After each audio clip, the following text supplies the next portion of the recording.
وَكَذَلِكَ نُوَلِّي بَعْضَ الظَّالِمِينَ بَعْضًا بِمَا كَانُوا يَكْسِبُونَ۔ اس طرح ہم ملا دیتے ہیں بعض ظالموں کو بعض کے ساتھ اس کردار کی وجہ سے جو انہوں نے اختیار کیا ہے۔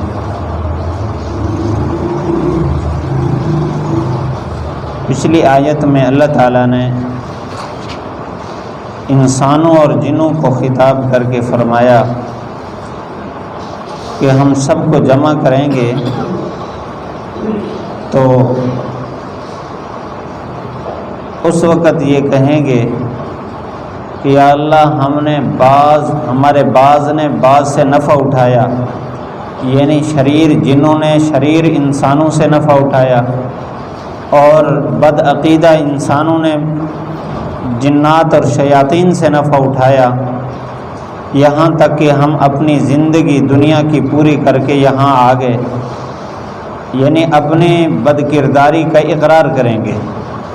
اللہ تعالیٰ ان سے فرمائیں گے تمہارا ٹھکانہ جہنم ہے، تم ہمیشہ رہو گے، الا ما شاء اللہ، ہاں اللہ کسی کو اگر پہلے توبہ کی توفیق دے دے تو وہ ہمیشگی سے بچ جائے گا۔ اس آیت میں اسی مضمون کو مزید آگے بیان فرمایا، وَكَذَلِكَ نُوَلِّي بَعْضَ الظَّالِمِينَ بَعْضًا، اس طرح ہم بعض ظالموں کو بعض کے ساتھ ملاتے ہیں۔ نولی کے کئی معنی آتے ہیں، مفسرین نے ان معنی کے اعتبار سے اس کے مطالب بیان فرمائے۔ نولی کا معنی ملانا ہے، اس اعتبار سے مطلب یہ ہے کہ دنیا میں جو آدمی ظلم اختیار کرتا ہے، ظالم ہے، تو قیامت کے دن دنیا میں جس قسم کا ظلم اختیار کیا، قیامت میں انہی کے ساتھ اس کا ٹھکانہ ہوگا۔ اور نولی کا معنی قرابت بھی ہے، اور زیادہ تر مفسرین نے یہاں یہی معنی لیا کہ گویا یہ ولایت سے ہے۔ نولی ولایا مادہ ہے، ولایت سے، ولایت کہتے ہیں تعلق، دوستی اور ملانا، قرب کو۔ اب اس کا مطلب یہ ہے وَكَذَلِكَ نُوَلِّي بَعْضَ الظَّالِمِينَ بَعْضًا، کہ ہم قیامت کے دن بعض ظالموں کو بعض کے قریب کر دیں گے۔ اس اعتبار سے اس کا معنی مطلب یہ بنتا ہے قیامت کے دن نیک لوگوں کے گروہ الگ ہوں گے، برے لوگوں کے گروہ الگ ہوں گے۔ پھر نیکی میں درجات ہیں، جو نیکیوں میں اول نمبر والا ہے تو جس نے دنیا میں اول نمبر نیکیاں اختیار کی ہیں وہ گناہوں سے مکمل بچا ہے، قیامت کے دن وہ اسی کے ساتھ ہوگا۔ اور جو دوسرے نمبر والا ہے تو دنیا میں جو اس درجے کے اعمال کرنے والا ہے، قیامت کے دن اس کے ساتھ ہوگا۔ اسی طرح نیکی کے جس شعبے کو زیادہ اختیار کیا ہے، فرائض تو سب پر لازم ہے، اس کے علاوہ نفل عبادات میں جو سب سے آگے بڑھا ہے، قیامت کے دن وہ سارے کے سارے ایک گروہ میں، ایک قطار میں کھڑے ہوں گے۔ حدیث شریف میں ہے جنت کے جو دروازے ہیں، ایک دروازہ اہل صدقہ کا ہے، ایک ہے روزہ داروں کا، ایک ہے نماز والوں کا، اس طرح مختلف طبقات کے مختلف دروازے ہیں۔ ان دروازوں کا مطلب یہ ہے کہ یہ لوگ فرائض اختیار کرنے کے ساتھ ساتھ ان عبادات میں سے نفل عبادت، مثلا نماز ہے اس کو بہت زیادہ اختیار کیا، یا اللہ کے راستے میں خرچ کرنے کو بہت اختیار کیا، یا روزہ رکھنے نفلی روزوں کو بہت زیادہ اختیار کیا، تو ان لوگوں کے لیے دروازہ بھی الگ ہوگا۔ تو مطلب پھر یہ ہے کہ دنیا میں جو آدمی جون سی عبادت میں آگے بڑھا ہے، قیامت کے دن وہ اسی گروہ میں شامل ہوگا۔ اس کے مقابلے میں یہاں ظالموں کا ذکر ہے، جو دنیا میں ظلم کرنے والا ہے، قیامت کے دن جس قسم کا اس نے دنیا میں ظلم کیا، قیامت کے دن اسی طرح کے لوگوں کے گروہ میں یہ شامل ہوگا۔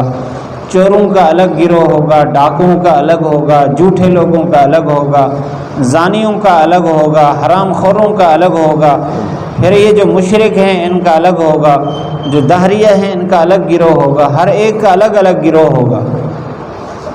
تو فرمایا کہ ہم بعض ظالموں کو بعض کے قریب کر دیں گے، یعنی جس قسم کا دنیا میں زیادہ گناہ کیا ہے قیامت کے دن اسی گروہ کے ساتھ اس کا حشر ہوگا اور وہ انہی کے ساتھ شامل ہوگا۔ نولی کا ایک معنی مسلط کرنا بھی ہے،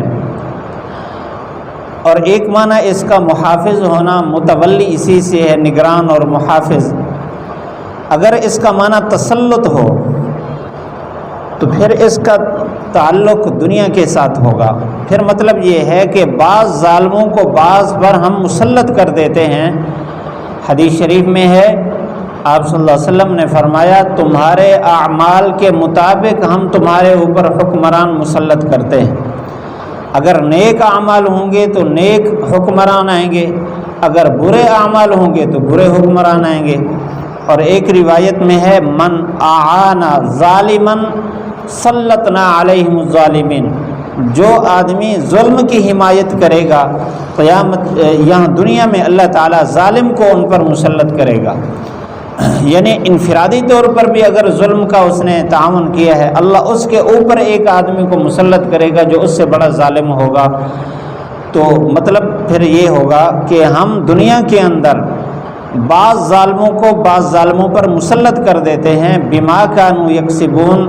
یہ فیصلہ اس لیے ہوتا ہے کہ انہوں نے خود ظلم کیا ہے، ان کے اپنے کردار کی وجہ سے ان پر ایسے لوگ مسلط ہوئے ہیں۔ اس لیے آپ صلی اللہ علیہ وسلم نے دعا سکھائی ہے، فرمایا وَلَا تُسَلِّطْ عَلَيْنَا مَن لَّا يَرْحَمُنَا، یا اللہ ہمارے اوپر کسی ایسے آدمی کو مسلط نہ کرنا جو ہمارے اوپر رحم بھی نہ کرے، کیونکہ یہ بھی اللہ تعالیٰ کی طرف سے ایک عذاب ہے۔ تو یہاں یہ بات بتائی گئی، گویا اس آیت سے جو ہمیں سبق ملتا ہے کہ جو آدمی نیک اعمال اختیار کرتا ہے اللہ دنیا میں اس کو نیک لوگوں کے ساتھ شامل کرتا ہے، پھر ان کے اوپر بھی نیک لوگوں کو اللہ تعالیٰ حاکم بناتا ہے، اور قیامت کے دن بھی وہ نیکوں کے گروہ میں شامل ہوگا اور انہی کے ساتھ جنت میں داخل ہوگا۔ اور اگر ظلم کیا ہے تو دنیا میں اللہ تعالیٰ ظالم کو مسلط کرتا ہے، انفرادی طور پر یا اجتماعی طور پر، اور پھر موت بھی انہی کے ساتھ ہوگی، حشر ان کے ساتھ ہوگا، پھر جہنم میں بھی انہی کے ساتھ چلا جائے گا۔ اس لیے ہمیں چاہیے کہ ہم اپنے کردار پر غور کریں، انسان کے اپنے کردار کے مطابق اللہ کی طرف سے فیصلے ہوتے ہیں۔ اللہ تعالی ہمیں پاکیزہ زندگی گزارنے کی توفیق نصیب فرمائے۔ وَكَذَلِكَ نُوَلِّي بَعْضَ الظَّالِمِينَ بَعْضًا بِمَا كَانُوا يَكْسِبُونَ۔ وَكَذَلِكَ اور اسی طرح نولی ہم ملاتے ہیں بعض الظالمین بعض ظالموں کو بعضاً بعض پر بعض کے ساتھ بما كانوا يكسبون ان اعمال کی وجہ سے جو انہوں نے اختیار کیے ہیں۔